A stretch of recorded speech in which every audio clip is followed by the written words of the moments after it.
everyone. I'm JJ Dixon, and I am with the Jacksonville Brotherhood of Police Officers. And once again, we are here to talk to some extraordinary heroes who were once employed by the Jacksonville Sheriff's Office.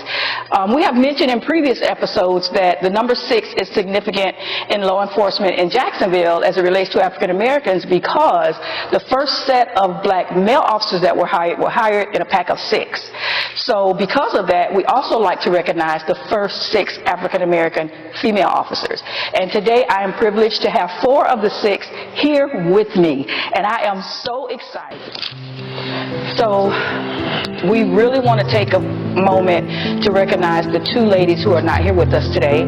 First of all, there's DK Powell, Deborah Powell, who is still in the city of Jacksonville, but for whatever reason is just unable to be here with us today. And we want to honor and recognize her as one of the first 6 because we want her to know that we love her, we appreciate her, and she is a part of the history of Jacksonville, and she is also a trailblazer and a legend. So DK, wherever you are, we love you and we miss you today. And then we cannot leave here today without recognizing and honoring our beloved Joanne Hay, who we lost about 2 years ago, Lisa? Yeah, 21. We lost her in 2021, unfortunately, and she was not originally from Jacksonville, so her family took her back home to South Carolina, and some of us were fortunate enough to attend the services. And there was also a service here in Jacksonville for her where they talked about the importance of what she did as a female, an African-American female here in the city of Jacksonville as it relates to law enforcement. So we love Joanne Hay. Her memory still lives in our hearts, and she will never, ever be forgotten. She is definitely a part of history and the legacy of African-American women in the city of Jacksonville. So we just wanted to mention those 2. And now that brings us to the 4 that are here today. I'm not going to talk about them. I'm going to let them talk about themselves. And I know, Rita, that we have spoken with you before. Yes. And you promised that you would come back, and here you are. So please tell the people who you are if they haven't seen the other episode. I just promised I'll be back. I didn't say I'll do anything. And I'm here, okay? See what we have to put on you see this? Yes, I was the first. It was a difficult time, but this is not about me. This is about the 4 of us, the 6 of us. So I am number 1, and this is my girl Diane, and she's number 2. Yes. Oh, we're just going to give each other numbers now. Okay, number 1. So Rita Campbell, you may remember her from back then as Rita Smith, but Rita Campbell because she's married now, and we won't make that mistake again, will we? No, we won't, thank God. Was the first. And so, Diane? I am Diane Coots Head Batts. I'm the 2nd African American female police officer for the Jacksonville Sheriff's Office. Who's next? So I know that we had 2 that started at one time. So where did Deborah and Diane come in? Deborah's number 3. Would have been Deborah is number 3. Okay, and she's not here. And number 4? Is that you 2? We are. Yes. The twins. Not identical. Fraternal. Right. All right, twins. Go for it. Twins. Yes. Oh, yes. All right, tell us who you are, Lisa. Okay, my name is Charnita Williams. That's my official name, but everybody calls me Lisa. And Dottie and I began at the same time. We went to the academy together. And so, and that was 1981. But I'll let Dottie introduce herself. I don't want to give out too much information before she can give out. You know how twins are, right? But Lisa could do it very well. I am number 4 as well. We were 2 4s together. My name is Dottie Joy Parsons Young, and Lisa and I started in 1981. We graduated from the academy. Came out in December of 1981. Wow. And so happy to be a part where my classmate Rita Smith was at Campbell now. We were classmates and graduated from high school together. Wow. So she kicked everything off for all of us to follow. So we had a hard road to go. Oh, yeah. Following Aretha. She definitely set the standard. Yes. So I wanted to ask you all, excuse me, I know that when you were girls, when you were children, it was not common at all to see someone who looked like you that was a police officer. Correct. So I wanted to ask you, and I'll start on this side first. When you were a child, did you ever think about being a police officer? Is that something that you wanted to do? Well, in the previous interview we had, I mentioned I never even thought about being a police officer. No desire, nothing. My father was in the military. We traveled from Panama, Canal Zone, South Carolina, Jacksonville, Florida, and to California, where I was born at. And being a police officer was not even a thought. We just moved so much. I didn't even think about a career at that time. Yeah, same for me. I never thought of becoming a police officer here in Jacksonville, Florida. As a matter of fact, this is a well-kept secret. When I was growing up, I wanted to be a nun. Oh, I'm sorry. Lord forgive me. Oh, well, I thought... Yes, I wanted to be a nun. Wow, that's admirable. But I was... I applied for several positions throughout Jacksonville, and I applied for a position at Eastern Airlines, and the position was offered to me along with the position as a correctional officer at the Jacksonville Sheriff's Office, and then I transitioned over to become a police officer. Oh, so you were a corrections officer first? Yes. Wow, I never knew that. Yeah, and you were too, Rita, right? In 1973... go through that back. In 1973, I was a correctional officer. Yeah, during my, when I became a correction officer, you had to have at least 6 months in corrections to transition over to the police academy. But at that particular time, Sheriff Glover, at the time he was a sergeant in robbery, along with another person that worked in human resources, came to interview me and asked if I would transition over, and I told them I didn't have 6 months. I only had maybe 2 months in corrections, and they got a waiver from the city council, and providing that I passed the agility test. So I took the agility test, I passed the agility test, and then I transitioned over into the police and we'll get to this in a minute, but do you think that was because you were an African-American female? Yes, they did tell me that. They said they want to kill 2 birds with 1 stone. They wanted an African-American female, and also they wanted a female. Okay, awesome. May I add something? Yes. You said you applied. Did you apply for none? No. No, but I didn't become a nun, but I am a missionary at my church, so that's the closest to being a nun. Right. Yeah, you fulfilling that dream. It might be a little late. Delayed, but not denied. And we know you're a secondary. Okay, never mind. But you all mentioned that you had to go through corrections back then, and that's strange because when I started in the late 80s, you didn't necessarily have to go to corrections, and you could cross over. So that's strange to me, but tell me how that went. So when you applied, originally you applied to be a corrections officer, Lisa? Yes, I did, and I had a little advantage over being a correction and becoming police because I dispatch. I worked in the 911 emergency operator. I worked as a 911 emergency operator, so I kind of had a little experience with police. Okay. And then signals. I knew my signals before. And then it was the path that I was traveling in.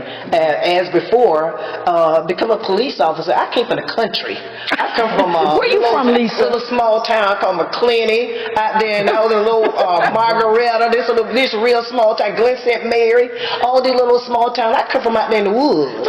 And so when you talking about coming to Jacksonville, I graduated from high school in like June of '73, and I was working in August of '73. Wow. So I was working for the city of Jacksonville. I started working for the city, but as of being a police officer, that was not my dream. I never thought of anything like that. I never shot a gun. I never shot a gun. I never knew anything about things like that until I came over to Jacksonville. When I used to answer the 911 emergency number, I would think 2 or 3 o'clock in the morning, what people doing up at that morning? Not where you from, huh?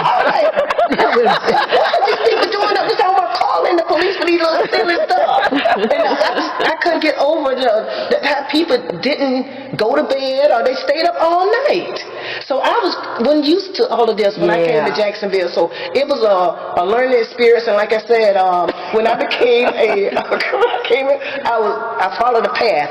I left the city and went to in 911 emergency operator. Then I went from there to the jail. 2 years in each one of those positions. I went there to the jail, and then at the jail, everybody kept talking about police. Please, are you gonna be a police officer? I was like, no, I didn't think about it. And then I was like, that might be something I might be interested in.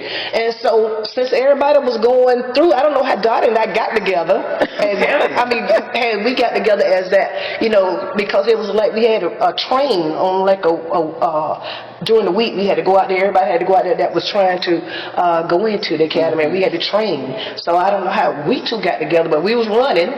We was running that quarter of a mile. That's right. And dragging that dummy. That's it. And then everybody, and at the time I was a short person. You still are, Lisa.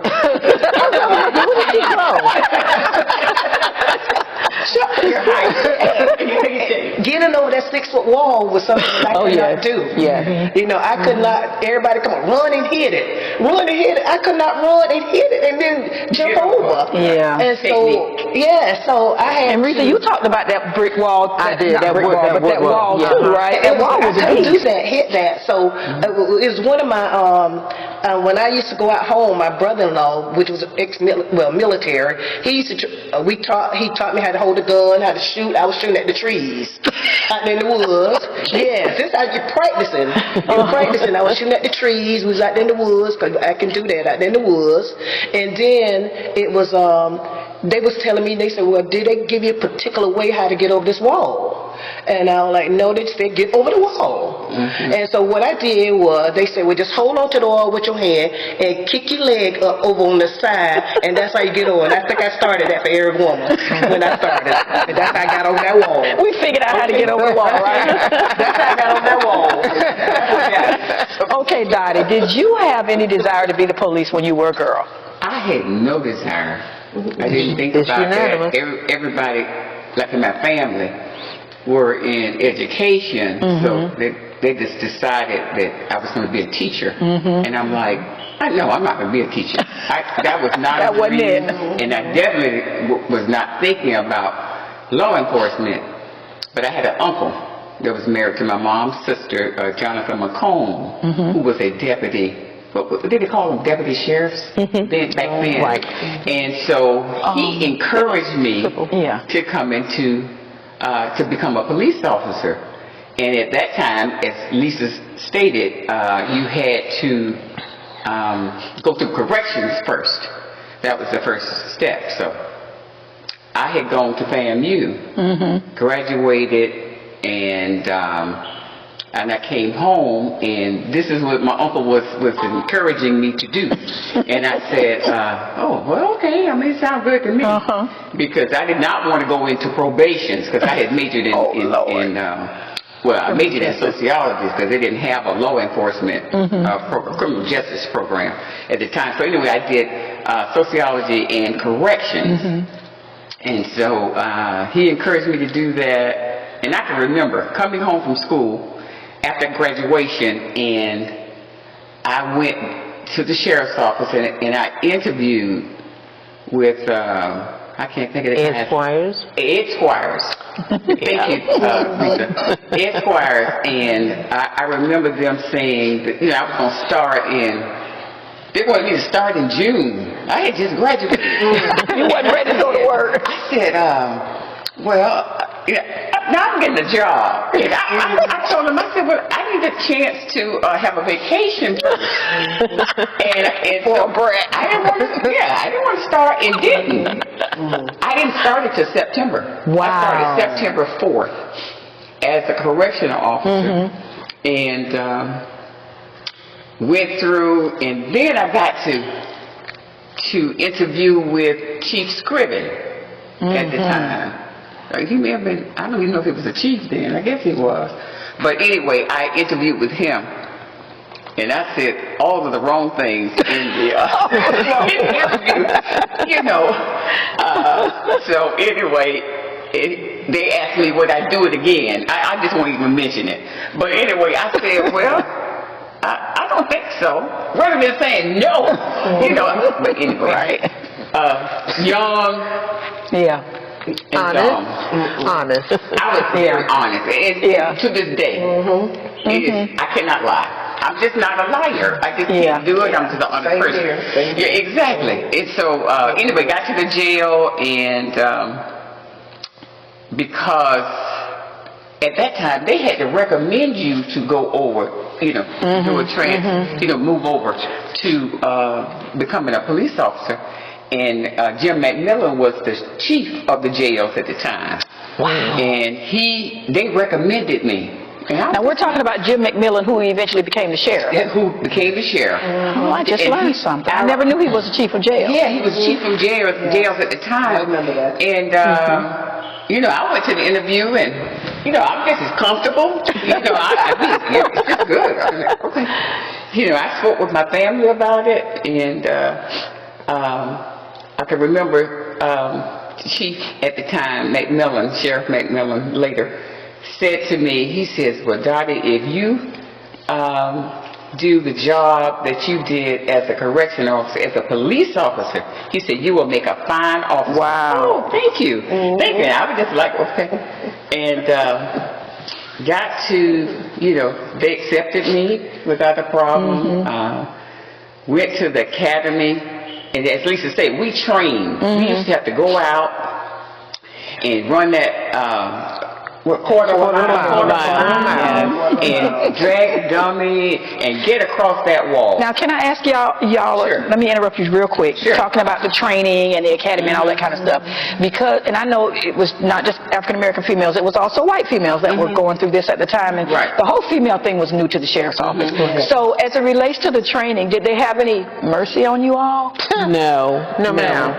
I think they were harder on the females than they were on the males. This was a male-dominated job. Right. They did not believe that a woman could handle the job. Correct. And they did everything they could to discourage us. As a matter of fact, I can remember the first female police officer. She was. No, not the first African American, but the first female that challenged the height, and because your height had to be in proportion with your weight. Was it Jessica or Jessie? I don't remember her name, but she was maybe about. But you don't know the last She name. was about 5 feet or 5'1", and you know she was not your typical police officer.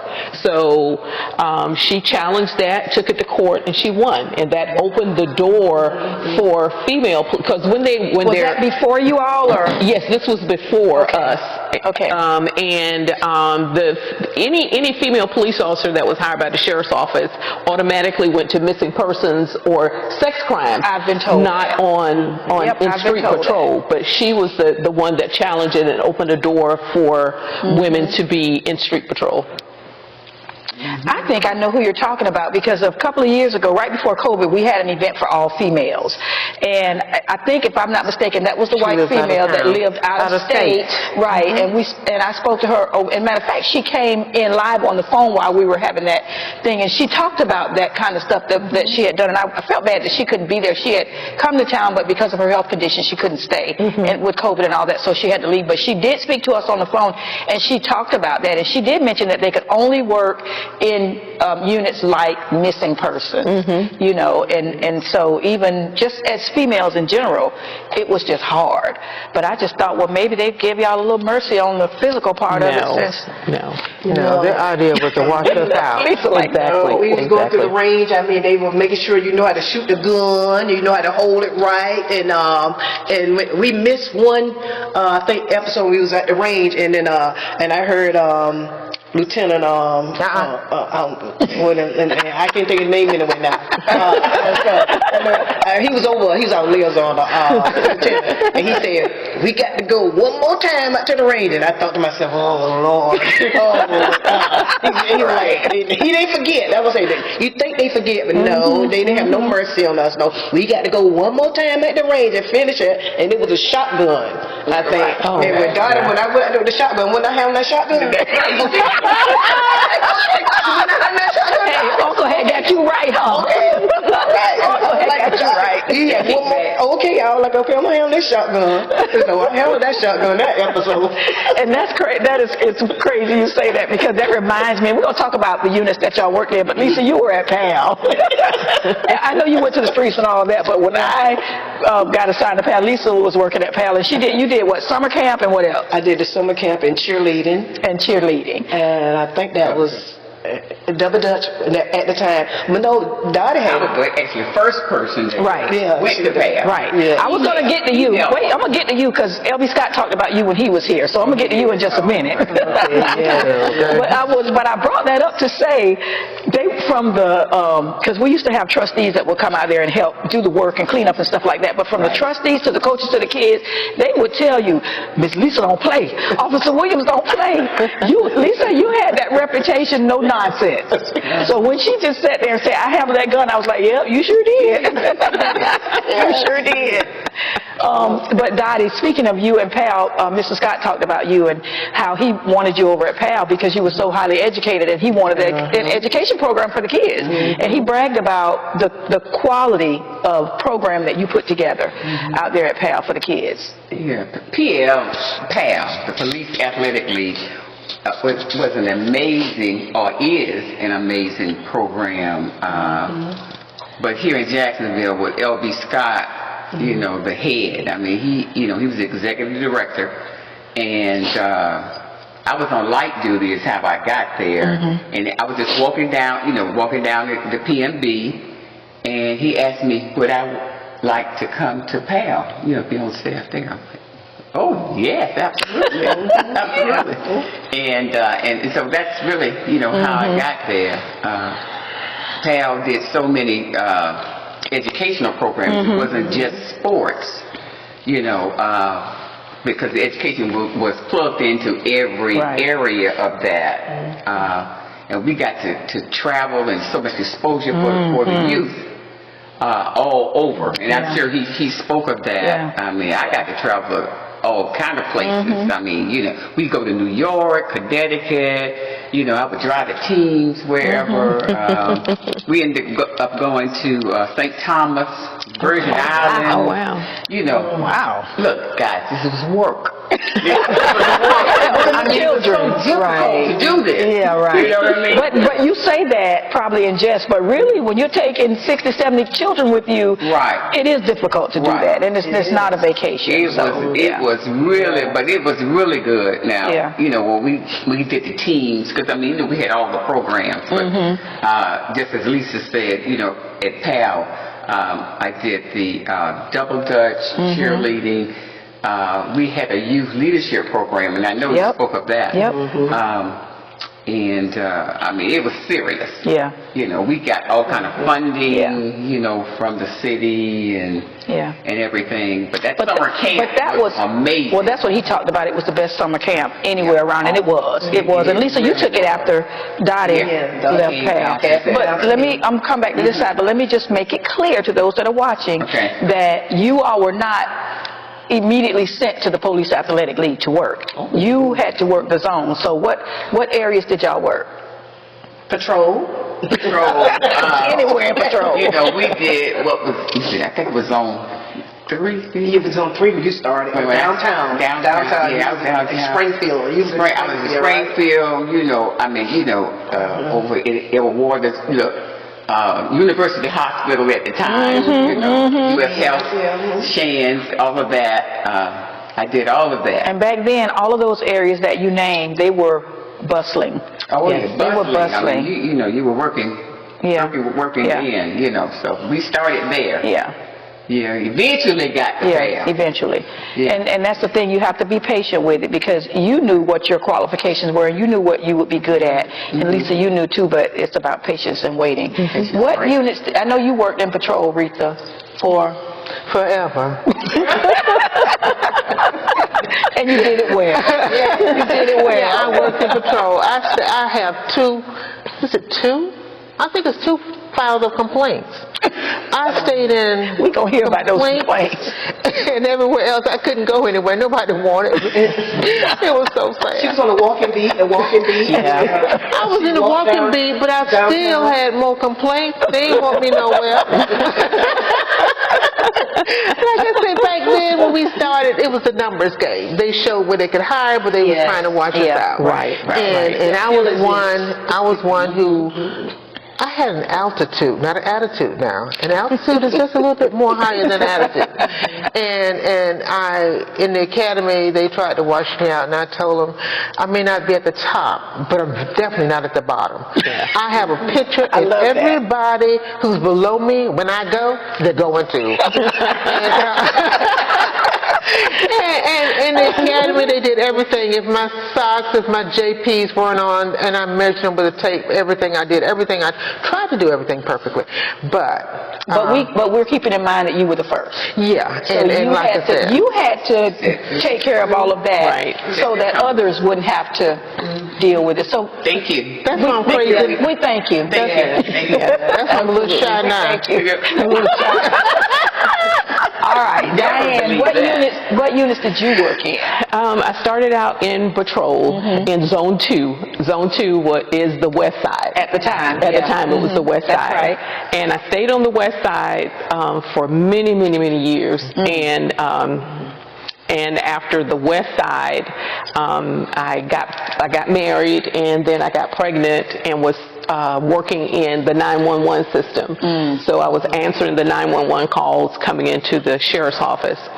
And after I had my child, I stayed in there for probably an additional year. And then after there, I decided to, or was asked to apply for detective division. So everything was a challenge to me, because it was,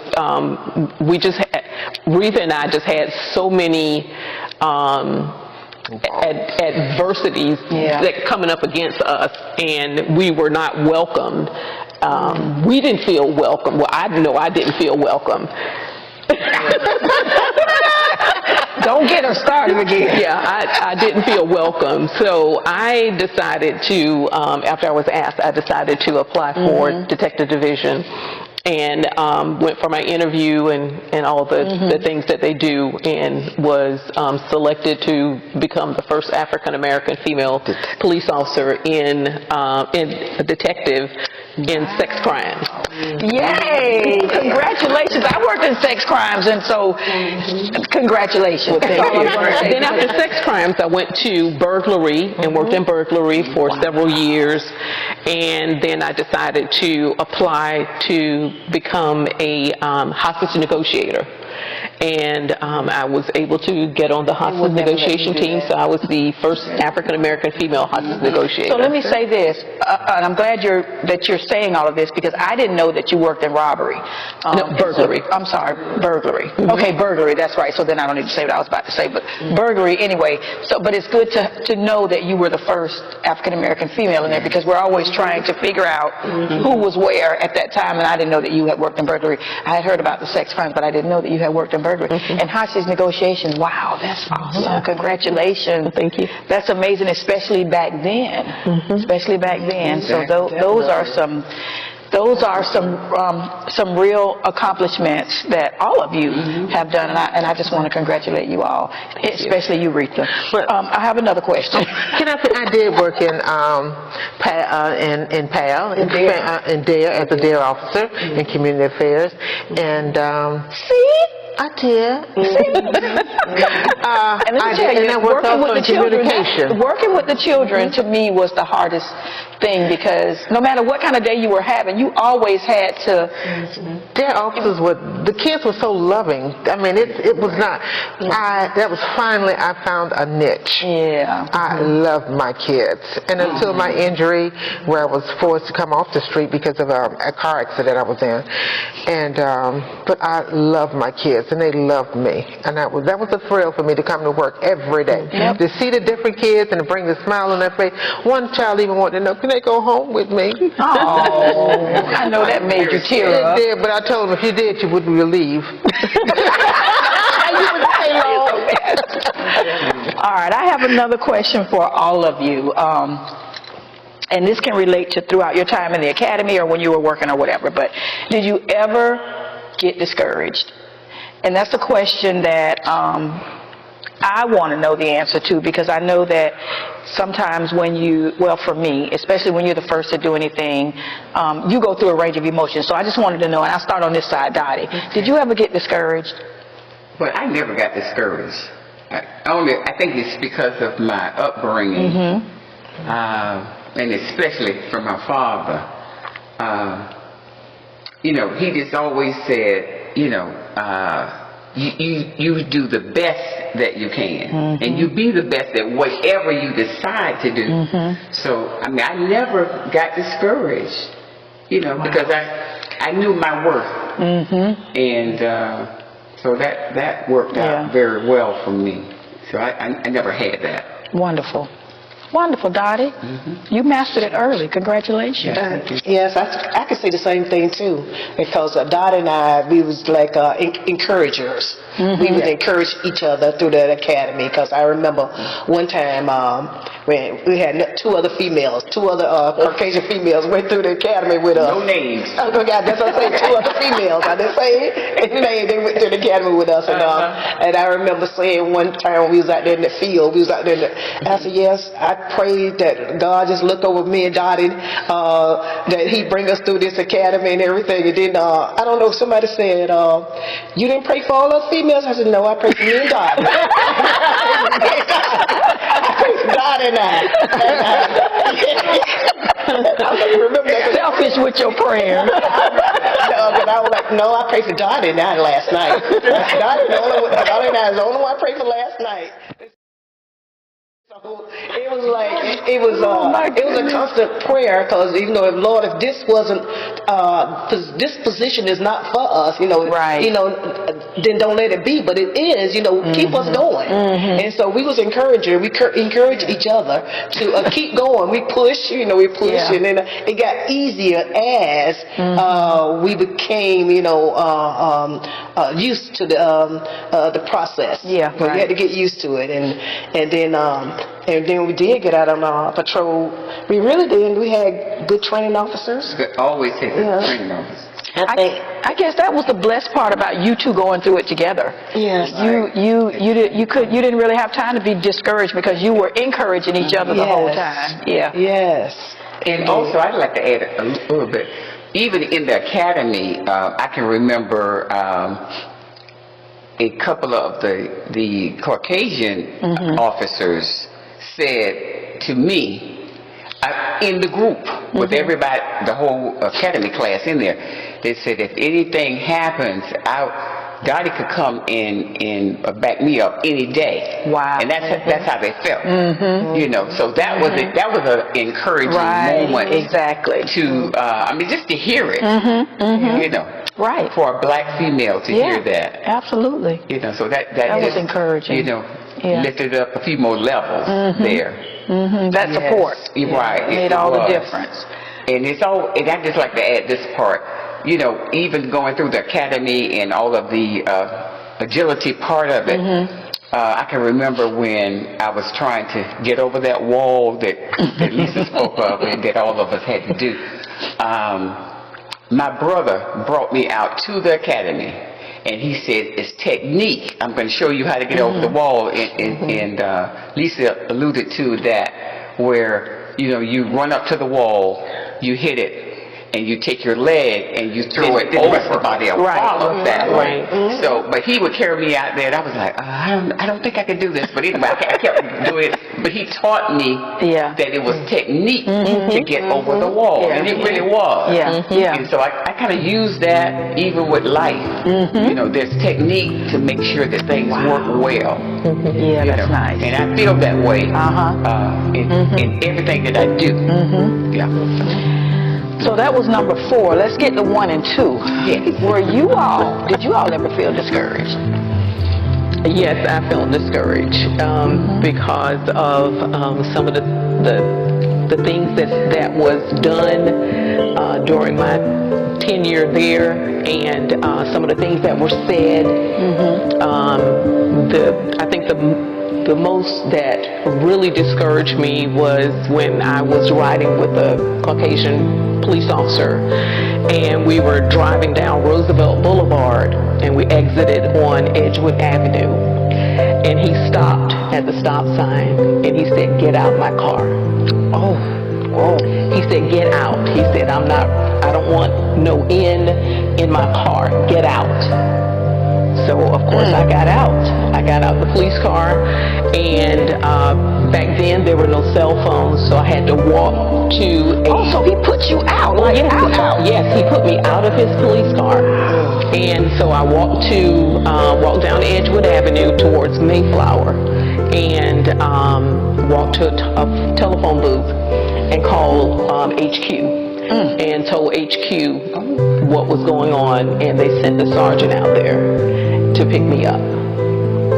So I was very discouraged, but I didn't let that stop me. I was very hurt, very hurt, because this was someone that was in my squad. Wow. And so I was very discouraged. I was hurt, but I decided that I'm going to study my general orders.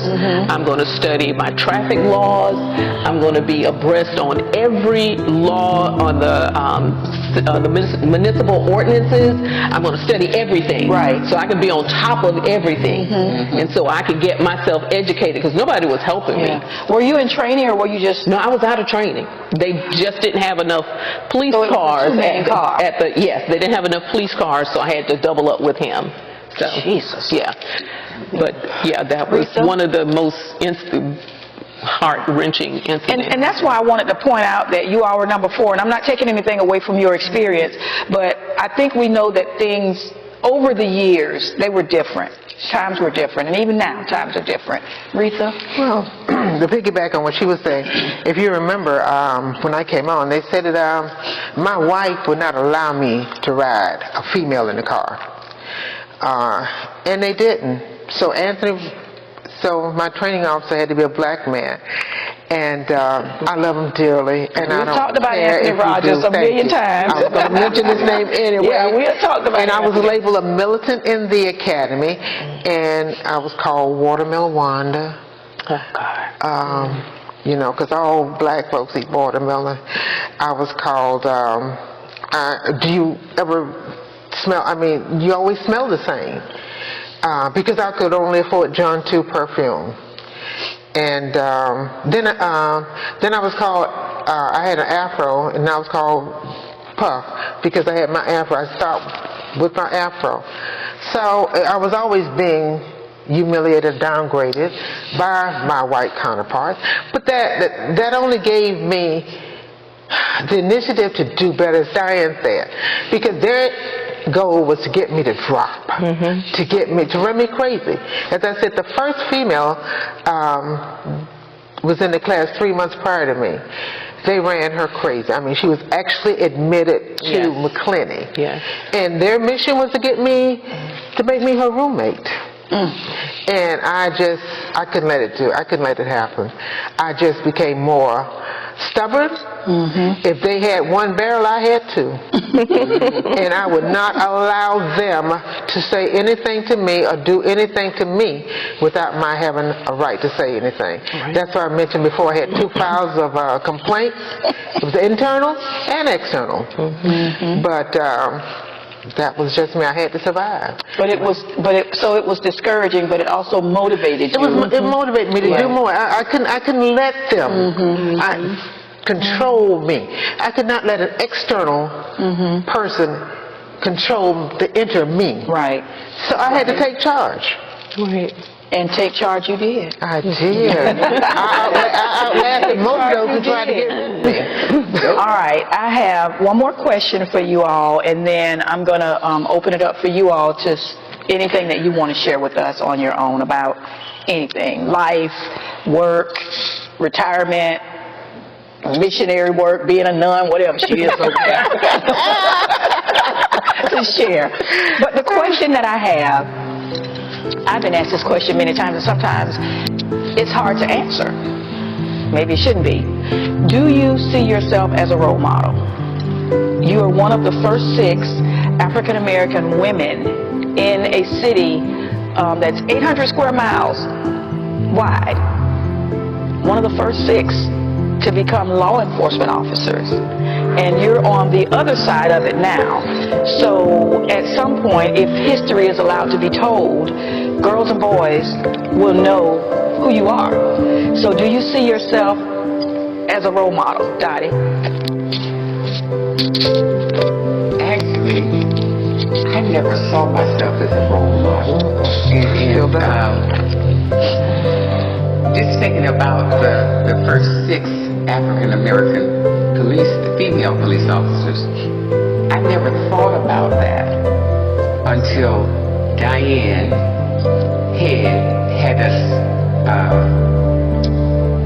come to her church, and she was recognizing us. I just never thought about it. I mean, it just never hit my head that, actually you're a part of legacy. Yes. And a role model. But I still never thought about it. And to this day, I don't think about it like that. We just did our jobs and we did them to the best of our abilities at that time. So, it was just like, you went to work, you did your job, and you came home. You tried to stay as safe as you could. You dealt with whatever elements were out there. Even the people that were training you or whatever. So I never thought of myself as a role model. I still don't. Actually. Well, I do because I see us, the first 6, as role models because it's something that haven't been done before, and we open the door for blacks and female, and for me. And like I said before, I come from a little small town. For somebody like me to come over here and become a police officer in Jacksonville, they was like, people looking at me like, you went over there? You did that? You did that? And I'm like, you look country bumpkin. You had enough nerve to do all of that stuff. You went to the academy, you ran everything. I'm like, I'm impressed myself. That's right. Yeah, I impressed myself by doing that. That's right. I'm like Rita. I'm going to stand up. Stand up. When I started working for the city, I worked there 4 years in the same position. And when I saw my paycheck, I only made $35. $35. I was like, that's all the raise I got in 4 years. And so that got me moving. At that time, I said, I got to move. I got to leave this place. I'm working for the city. I'm going to stay here and make nothing. And so at that time, I was like, okay, the emergency communication operator they was offering me position, and I went over there, and my supervisor looked at my W-2, and he laughed. You sure you wasn't crying? He laughed because they was up there making, this was in 77. They was up there making $9,000, and mine was down there at, I was down there with the 6. The 6, and they were way up there making 9 and 10 because they were making money. That was big money back then. And so they was making money. So they laughed at me, and they were like, "Oh, who this little W-2 right here? This little thing." They were laughing at me. And so I can see that. And I just hope that every black child appreciate what a black woman did and paved the way for them to come. And it's easier now for black females to come on the department than it was back then when we came on. Because we had to do a lot of things. We had to prove a lot of things. We had to go out into the range, but they didn't give us the gun. You had to practice. You had to practice. You had to practice. And so I do view myself as a role model from coming from where I came from, country, and didn't have an education. I went to school and obtained a college degree while I was working in that capacity as a police officer. So I'm proud of myself, and I'm patting myself on the back. Okay. That's right. Rita? Today, I still don't consider myself. I'm always getting accolades from my coworkers, and I always shy away. This is the first time with JJ, and she encouraged me to do it For years. and I never wanted to do it.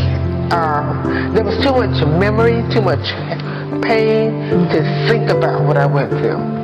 So, no, I do not think about myself as a trailblazer. No, not to this day. Yeah, I never thought of myself as a trailblazer either. I just wanted to do my job and do it well and go home every day to my family. And so I didn't even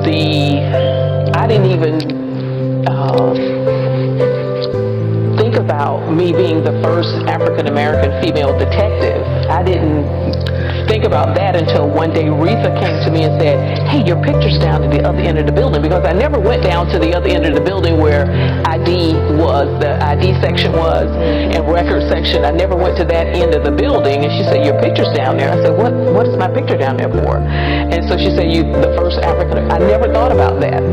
So I just had a job to do. I wanted to do a job, and that's what I did. Well, let me help y'all out. All but you, Lisa, because you get it.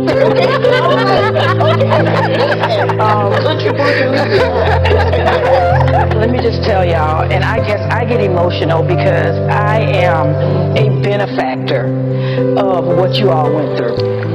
And when I listen to stories like these two over here, I can't understand how anybody would not consider you all to be trailblazers, a part of history, to be a part of the legacy of African American women in the city of Jacksonville, because I benefited from what you all went through. Nobody called me names.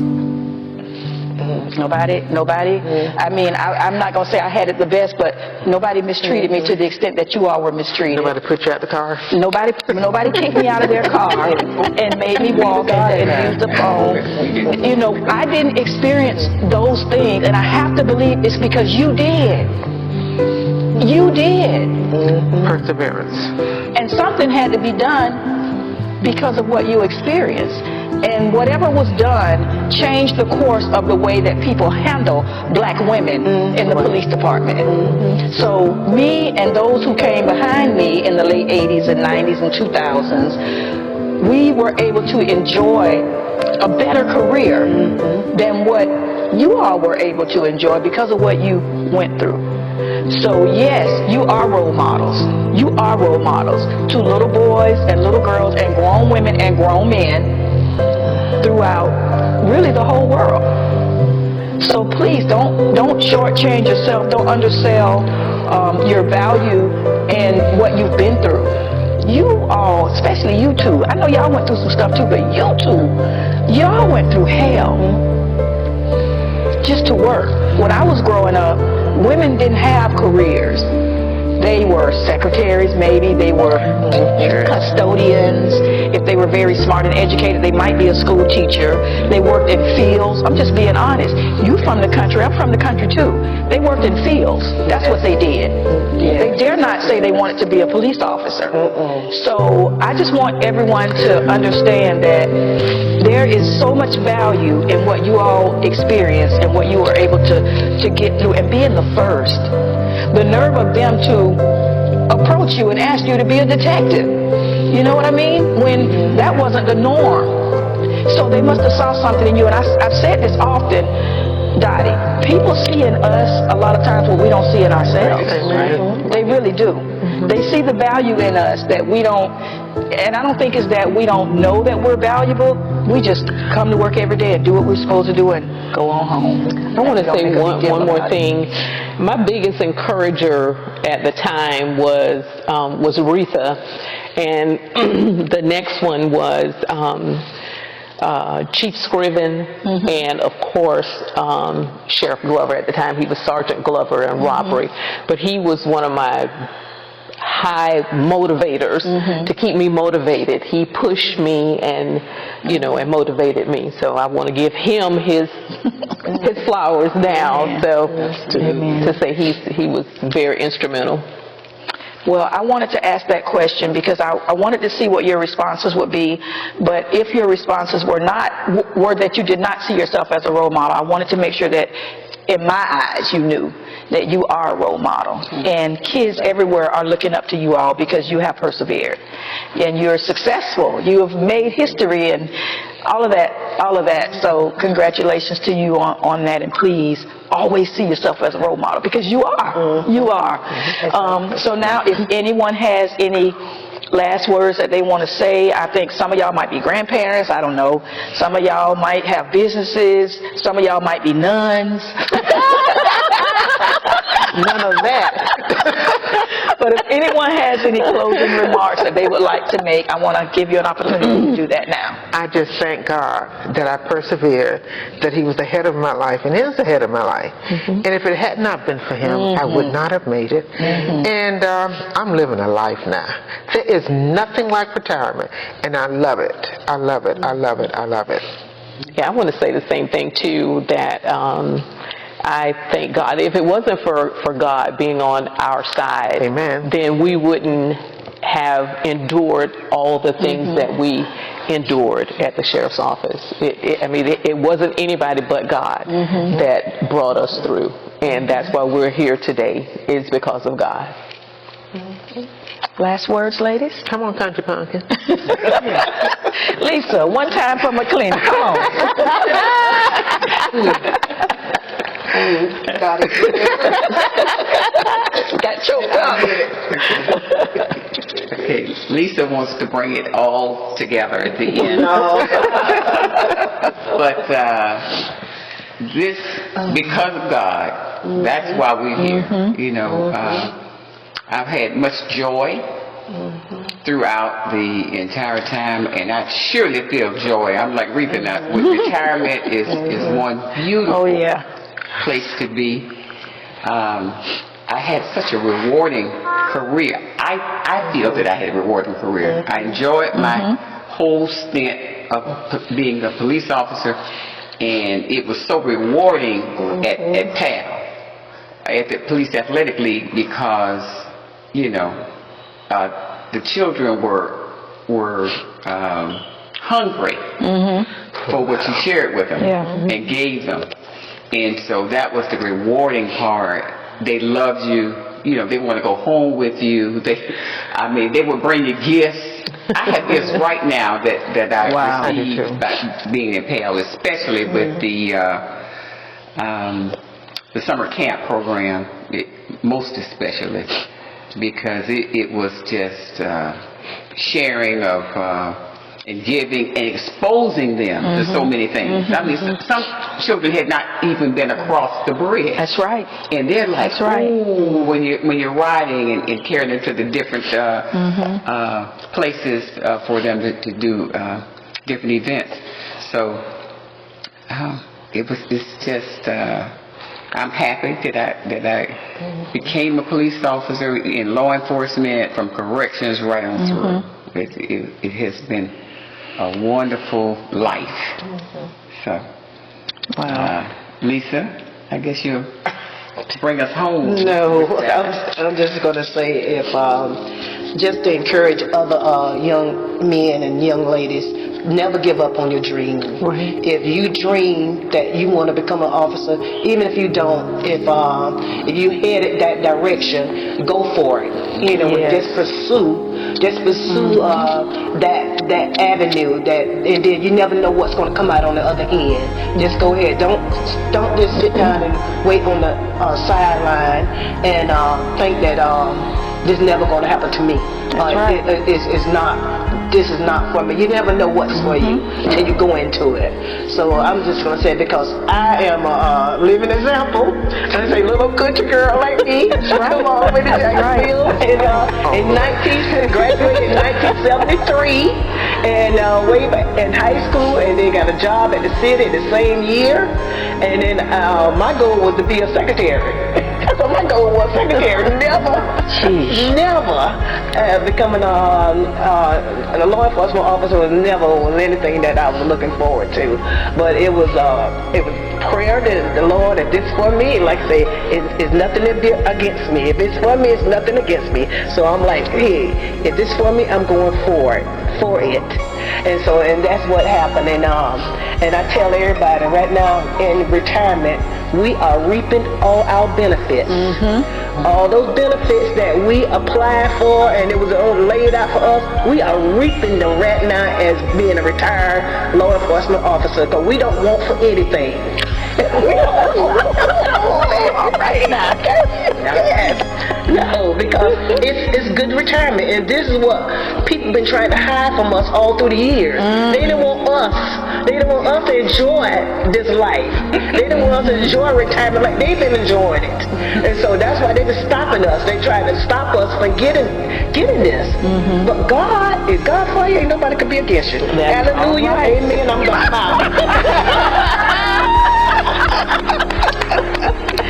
That is not little country Lisa. She's in the city. You brought it home, just like God has said. You brought it home. You brought it home. I'm going to close with this, and it will sound familiar. You may write me down in history with your bitter, twisted lies. You may trod me in the very dirt, but still, like dust, I'll rise. Does my sassiness upset you? Why are you beset with gloom? Because I walk like I've got oil wells pumping in my living room? Just like moons and like suns, with the certainty of tides, just like hope springing high, still I rise. Did you want to see me broken? Bowed head and lowered eyes?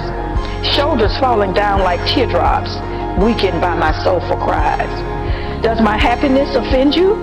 Don't you take it awful hard, 'cause I laugh like I've got gold mines digging in my own backyard. You may shoot me with your words, you may cut me with your eyes, you may kill me with your hatefulness, but still, like air, I rise. Does my sexiness upset you? Does it come as a surprise that I dance like I've got diamonds at the meeting of my thighs? Out of the huts of history's shame, I rise. Up from a past that's rooted in pain, I rise. I'm a black ocean, leaping and wide, welling and swelling, I bear in the tide. Leaving behind nights of terror and fear, I rise. Into a daybreak that's wondrously clear, I rise. Bringing the gifts that my ancestors gave. I am the dream and the hope of the slave. I rise, I rise, I rise. Woo! Thank you.